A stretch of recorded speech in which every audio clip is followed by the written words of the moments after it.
All right, we are going to talk today about solving basic trig equations. And we're going to do the first couple without a calculator, and then we're going to add the calculator in as a twist. And so we're going to solve the following equations for theta, for all theta between 0 and 360. And I just want to make a mental note that we need to be in degrees in our mind. Okay? Degrees. Our answers are going to be in degrees. Okay, now we've been solving equations since you took Algebra 1 a long time ago. What makes solving trig equations a little bit different is that we're going to try to solve for theta, and we may have more than one answer. And typically, if we have a calculator, we might do the inverse sine of both sides, but I'm going to show you a technique where we solve basic trig equations without a calculator, if we know the standard values on the unit circle. Okay? All right, so this is how I do it. First of all, the first goal is to get the trig function on one side of the equation by itself. Well, guess what? We have the trig equation already set up so that the trig function is on one side by itself and the numbers on the right. Okay, so step one is to isolate the trig function. Step two is to figure out what quadrants the sine is positive, because this was root 2 over 2 and it's a positive number. Okay, so I'm going to suggest to you that the sine is positive in quadrants 1 and 2 because the sine is the y value. And then I draw my reference triangles in quadrants 1 and 2. And I put my alpha in there. And then we're going to have a quadrant 1 solution for theta 1. And we're going to have a quadrant 2 solution. And that will be theta 2. Okay, but in order to know that, what that solution is going to be, I need to be able to figure out what alpha is, because alpha is going to designate what my thetas are. Okay, so in this case, the sine of theta is root 2 over 2. Well, in the first quadrant, the sine of theta is root 2 over 2 at 45 degrees. So alpha here is 45 degrees. Okay. And so the 45 degree angle in quadrant 1 in this case is 45 degrees. Alpha and theta 1 are equal. And the quadrant 2 solution is going to be the 45 degree angle on the unit circle in quadrant 2, which will be 135 degrees. Okay, so when I test on these things, I give a point for the picture, the setup. I give a point for alpha and a point for each one of these angles, theta 1 and theta 2. So this would be a 4-point problem. And I like to see this drawing here. So that's really an important thing, because then a lot of times people would just give you the answer of theta equals 45 degrees, not realizing that the theta could be 135 degrees because the y in this quadrant is also positive. All right, here we go. Let's do number 2. Number 2. Here is cosine theta equals 1/2. Well, the first thing we do is check to see if the trig equation is set up with the trig function on one side by itself. Well, sure enough, these are basic equations, so the answer is yes. Then I decide, okay, what quadrants is the cosine negative?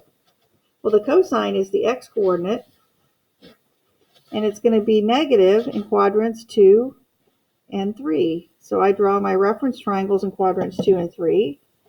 And then I know I'm going to have a quadrant 2 solution for theta 1, and theta 2 will be a quadrant 3 solution. All right, and now I have to figure out what alpha is. Well, alpha is going to be the first quadrant angle that has the x as 1/2. And the x will be 1/2 at 60 degrees. All right, so theta 1 is going to be the 60 degree angle in quadrant 2. And quadrant 2, the 60 degree angle is 120 degrees. Theta 2 is going to be the 60 degree angle in quadrant 3, which would be 240 degrees. Okay? Again, a point for the picture, a point for alpha, a point for theta 1 and theta 2. All right, moving along. Tangent. Oh no, we've amped it up here. Tangent of theta equals root 3 over 3. Now, I encourage my students and all of you to memorize the tangents of the first quadrant. And to do that, we have to realize what the points are here. We have 1, 0 at 0 degrees. At 30 degrees, we have the point root 3 over 2, 1/2. At 45 degrees, we have the point root 2 over 2, root 2 over 2.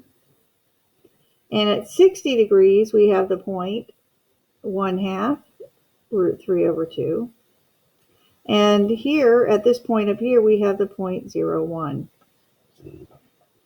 Okay, now, tangent is always the opposite over the adjacent. So if this is our angle, the opposite is going to be the y-coordinate. The adjacent will be the x-coordinate. So it's going to be, so if we were the tangent of 30 degrees, we would say that that's equal to 1/2 over root 3 over 2.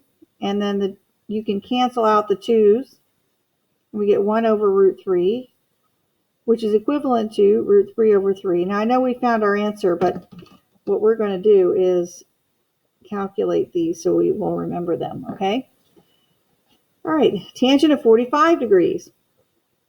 Again, it's going to be the opposite over the adjacent, and in this case, on the unit circle, it would be the y over the x, or root 2 over 2, root 2 over 2, which is 1. So we know the tangent at 45 degrees, or pi over 4, is 1. Okay, the tangent of 60 degrees. Well, that's just the y over the x, which would be root 3 over 2 over 1/2, which is equal to, you can cancel the 2's out, and we get root 3. And it would make sense, because these are complementary angles here, that they would be the reciprocals of each other. So this is 1 over root 3, and then this turns out to be root 3. Remember, we had that discussion about if you have complementary angles, the sines and the cosines switch, and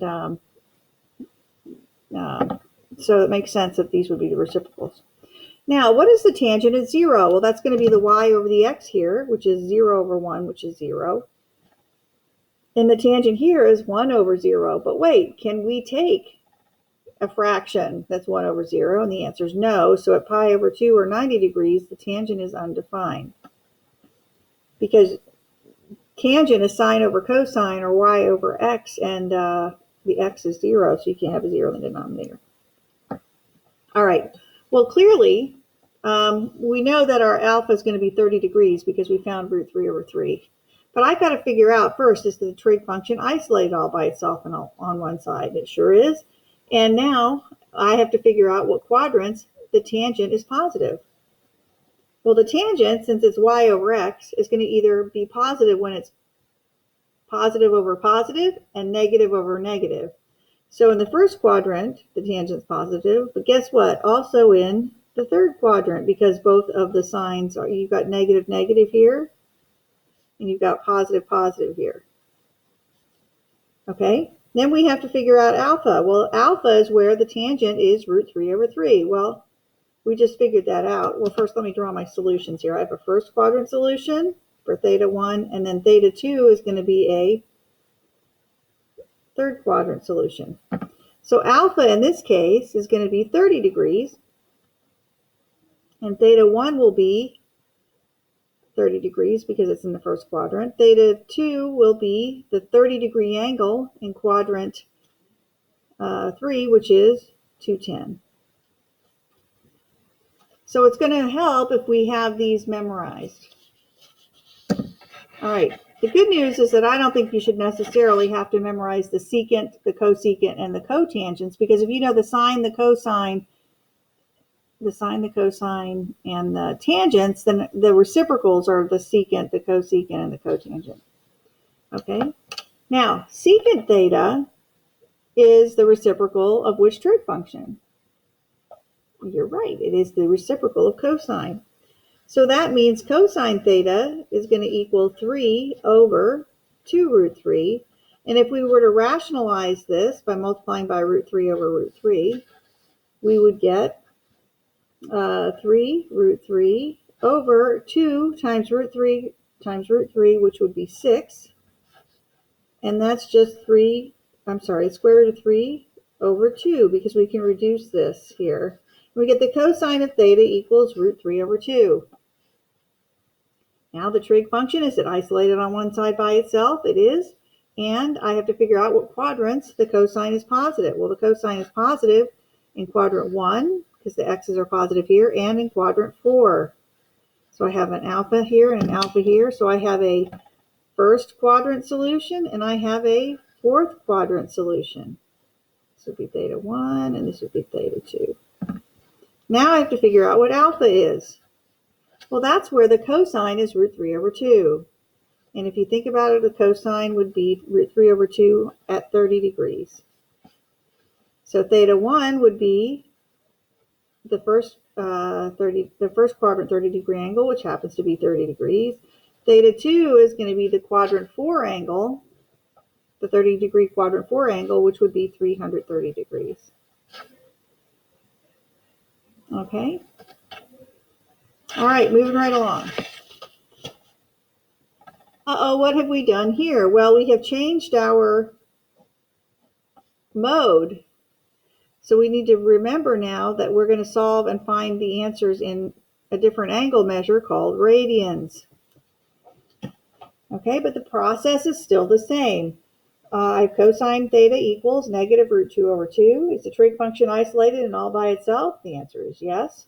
Then I have to determine what quadrants the cosine is negative. Well, the cosine is negative in quadrants 2 and 3 because the x's are the cosines and they're negative there.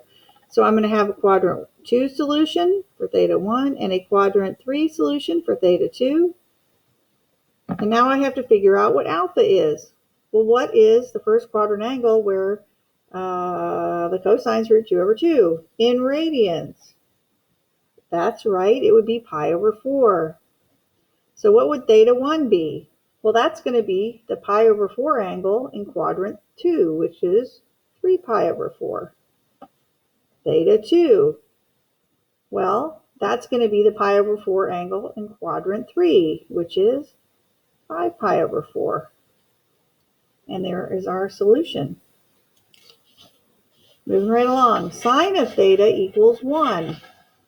Now, sine and cosine, if they are equal to 0 or 1, we know those are quadrantals.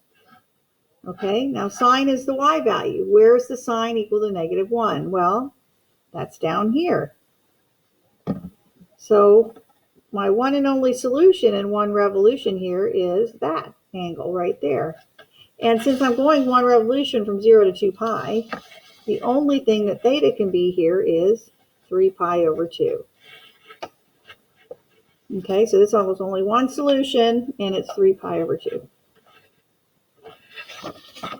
All right, we're moving pretty quickly, but that's good. Cosine theta equals 0. Now, let me go back here for a second. Why didn't I put an alpha here?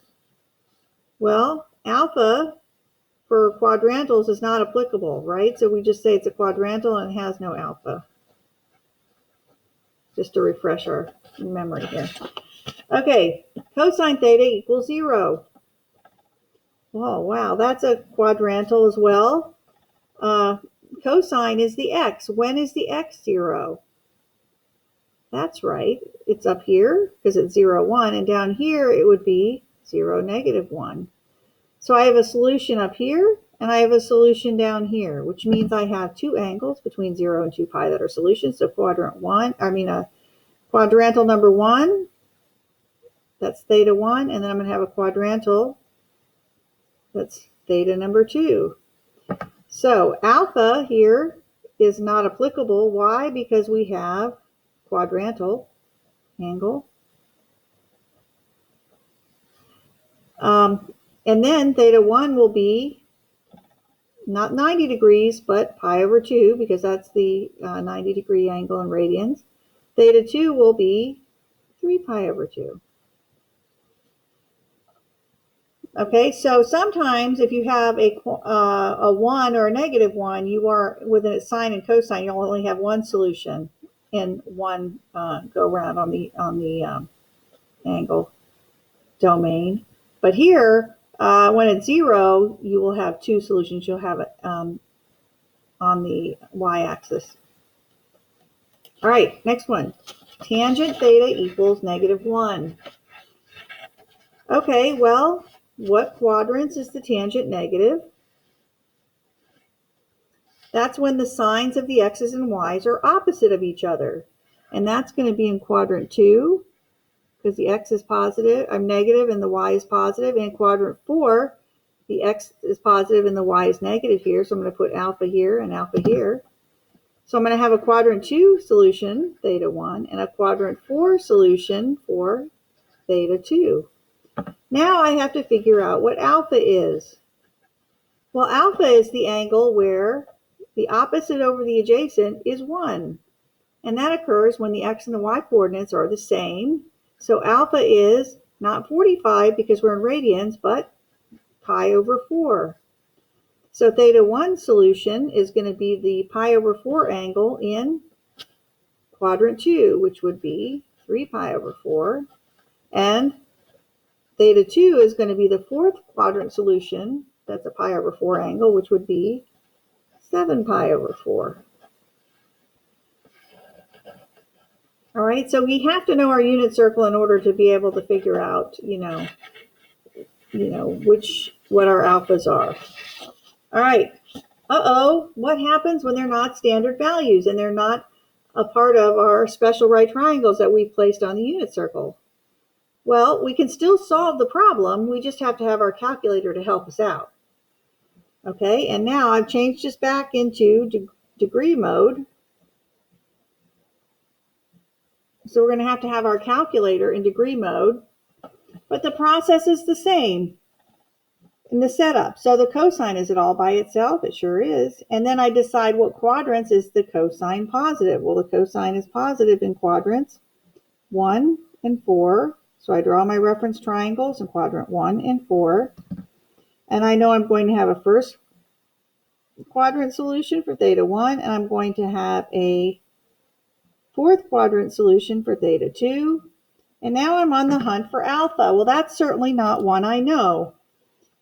So what we have to do is we have to find the inverse cosine of 0.7953, and we have to use our calculator. So here's my calculator, and I am in degree mode. So I'm going to go second inverse cosine of 0.7953. There we go, and it's 37.32. So alpha is approximately 37.32 degrees. Now I used approximate because that's not the exact answer because I rounded. Okay? Now, but that's not the answer. That's just alpha. So what's theta 1? Well, theta 1 happens to be in the first quadrant, so it's equal to alpha. So this is approximately then 37.32 degrees. Now, theta 2 takes a little bit more work. Now, I like to have more exact answers, so I'm going to store this value in my calculator. To do that, you're going to hit the store button right here, the stow, which is right next to the 1. You hit stow, and I like to put it in alpha because we're dealing with alpha, get it? A, which is right below it. So you see the green A, so alpha A. I'm going to store this value into alpha A, press enter. And so anytime I type alpha A, this number is going to come out. Now, theta 2, it's almost as, I didn't go all the way around, which would be 2 pi, but I'm alpha short. So this is going to be 2 pi minus alpha is the size of my angle. So I'm going to take my calculator and go 2 second pi minus alpha A, which is where I stored my alpha, and I press enter. Ooh, it's not 2 pi. I'm sorry. Forgive me. It's not 2 pi. It's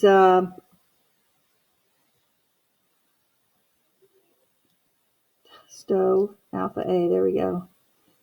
All right. It's not. It's 360, right? I don't know why I did 2 pi. Well, because I was in radians a minute ago, so my brain was still in radian mode. So forgive me.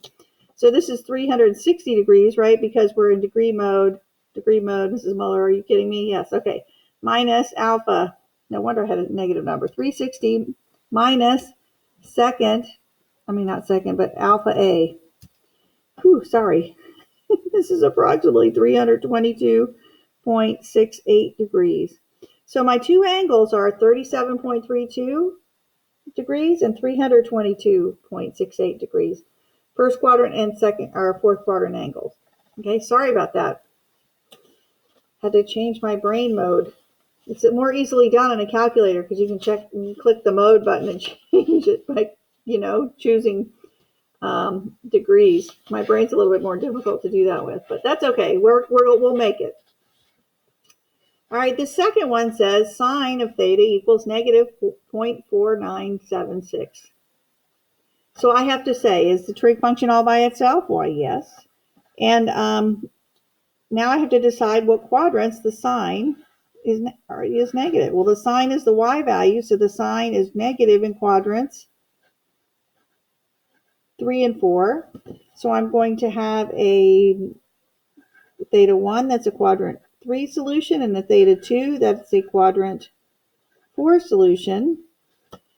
And I have to find alpha. Now, before we find alpha, we have to have a discussion about what alpha is. Remember, alpha is not an angle of rotation. Alpha is an angle inside a triangle, and it doesn't have any sign to it, S-I-G-N, because it is inside a triangle.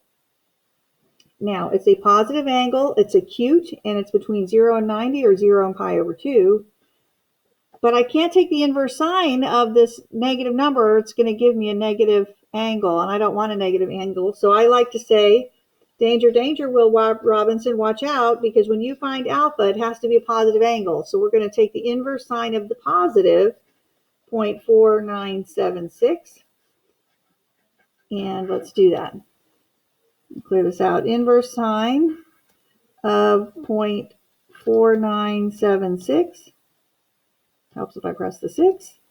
Enter, and I get 0.4976. Okay, so that I should put approximate here because I'm rounding. 29.84 degrees. Now, I need to find theta 1. Well, theta 1 is actually going to equal, I can use equals here, is going to equal, well, I went 180 degrees, right? I went at least 180, but then how many more? I went alpha more. So this would be 180 degrees plus alpha. So I can think, and I'm going to store this, stow and alpha A. There it's stored. And then I'm going to go 180 plus alpha A. And I get 209.84 degrees. All right, theta 2 is going to equal, well, in this case, it's 360 degrees all the way around. But did I get 360? No, I'm alpha short. So this would be 360 degrees minus alpha. So I'm going to go 360 minus alpha A. And that's going to be 330.16 degrees approximately. Which kind of makes sense to me because this is almost negative a half. And sine is, negative 1/2 at 330. So that's pretty close, which makes sense that it would be. Okay. So when you have a negative situation here, you take the inverse of the positive. Why? Because alpha is a positive. First quadrant for positive angle inside a triangle. And it has to be between 0 and 90 or 0 and pi over 2. And in this case, it's 29.84, which is where we need it to be. All right. Now I can go back to my radian mode in my brain because I'm switching it to radians. And now I need to change my calculator to radians because I'm in degree mode. So I'm going to hit mode. And we're going to go down here and hit radians. Second quit out of here, clear this out. And now I'm going to figure out when the tangent is equal to negative 2.3483.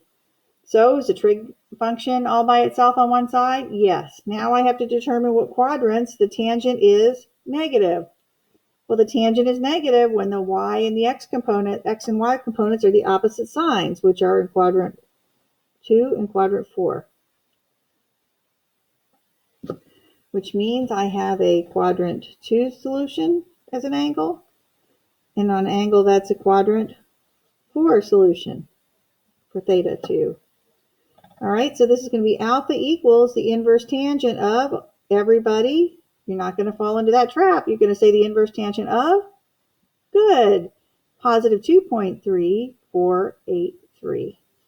So alpha is approximately, here we go, second inverse tangent of 2.3483, close the parentheses, and I get 1.17 roughly. And I'm going to store that, hitting the stow button, in alpha A. Okay, and then I have to figure out what theta 1 is. Well, theta 1 is going to be the quadrant 2 angle. And knowing that this is pi now, and this is 2 pi, right? Because I'm no longer 180 and 360, I'm at pi. So did I go all the way to pi for this angle? The answer is no. I'm alpha short. So this would be pi minus alpha. So I'm going to go second, pi minus alpha A, and I get 1 point, so it's approximately 1.97 radians. Theta 2 is going to be, well, did I go all the way around? That would be 2 pi. No, I'm alpha short, so it's going to be 2 pi minus alpha, so it's going to be 2 second pi minus alpha A, and that's about 5.11 radians. So I have two solutions. Okay, so the two things about this problem are you have to take the inverse tangent of the positive, getting you an alpha. Second quadrant solutions are always going to be pi minus alpha if you're in radians. Fourth quadrant solutions will always be 2 pi minus alpha if you're in radians, and we have two solutions in one go round of the circle. Okay, all right, cosecant. Well, we don't have a cosecant button or an inverse cosecant button on this calculator. Do you notice we have sine, cosine, and tangent, inverse sine, inverse cosine, and inverse tangent? So we need to change this to one of the buttons that we have on the calculator. So cosecant happens to be the reciprocal of, you got it, sine. So I can say that the sine of theta is equal to 1 over 1.5625. Now I would not divide this because I'm using my calculator for this. So I figure out, is a trig function on one side by itself? Yep. And then I need to find out what alpha is after I determine what quadrants my sine is positive, right? Because this is a positive number. Well, the y values are positive in the first and the second quadrants. So I'm going to have a quadrant 1 solution, and I'm going to have a quadrant 2 solution. But I have to figure out what alpha is. Well, that's just going to be the inverse sine of 1 over 1.5625. And you notice, I just leave it like this because the calculator is going to do all the heavy lifting. Okay, so we're going to go second inverse sine. And we can use the nice feature on the 84 where we go alpha F1 and get the fraction and go 1 divided by 1.5625 and close my parentheses and hit enter. And we get alpha is approximately 0.69. And I'm going to store that in alpha A. And now I've got to figure out what my theta 1 solution is. Well, the theta 1 solution is the first quadrant solution, that's where theta and alpha are equal. So this is 0.69. Theta 2 is my second quadrant solution. And remembering that this is pi, I didn't go all the way to pi. I'm alpha short. So this is going to be pi minus alpha. So that's going to be approximately, actually this will be equal, right? Because I haven't approximated yet. I approximated here. So it'll be second pi minus alpha A, and I get 2.45 roughly if I round it up. Okay, so we have two solutions. And we conquered the fact that we don't have a cosecant button on our calculator by using the reciprocal function of sine. All right, we're almost there. Secant is undefined. Well, when is something undefined? When is a ratio undefined? Well, a ratio is undefined when you have something over 0, okay? And something, I'm going to put something over 0. Now, we don't know if it's a positive 1 or a negative 1 over 0, so I'm just going to call it something over 0, okay? But I have two possibilities. Knowing that secant is the cosine of theta's reciprocal, right? So this is going to be 0 over something if I flipped it over. Whether it's positive 1 or negative 1, it doesn't matter, right? Because anything that's 0 over something now is 0. So this is the cosine of theta equals 0. Now, I want you to see if you follow the logic, right? Secant is undefined when the denominator is equal to 0. That's all I've done here, right? I don't know what the numerator is. It could be a positive 1 or a negative 1 because those are the quadrantal points. Okay, so all I'm doing is I'm flipping the fraction and I'm getting the reciprocal of undefined is 0. So if I have undefined, let's write this down. The reciprocal is 0. Okay, so now we're going to solve this equation. Cosine theta equals 0. Cosine theta equals 0 is a quadrantal. Cosine is the x. So the x is 0 on this point and this point here because it's 0, 1 or 0, negative 1. So I have two solutions here. I have a 90 degree or pi over 2 quadrantal and a 3 pi over 2 quadrantal. So theta 1 is pi over 2. Theta 2 is 3 pi over 2. The hardest part of this is if you have something undefined, secant or cosecant undefined, it's going to be 0 is the reciprocal of undefined. Okay, tangent equals 0. Tangent is also a quadrantal when it's, or the angle 0 is a quadrantal. I'm sorry, try again. Tangent, when it's equal to 0, is at this angle and this angle because it's the y over the x. And for it to be undefined, right, it would be the x over the y. So this would be the point 1, 0, and this point over here at pi, remember this is 0 in pi, and this is 2 pi. This point's negative 1, 0. So for this, then the tangent is equivalent to the sine over the cosine, which is the y over the x. So this would be either 0 over 1 or 0 over negative 1. So what are those angles?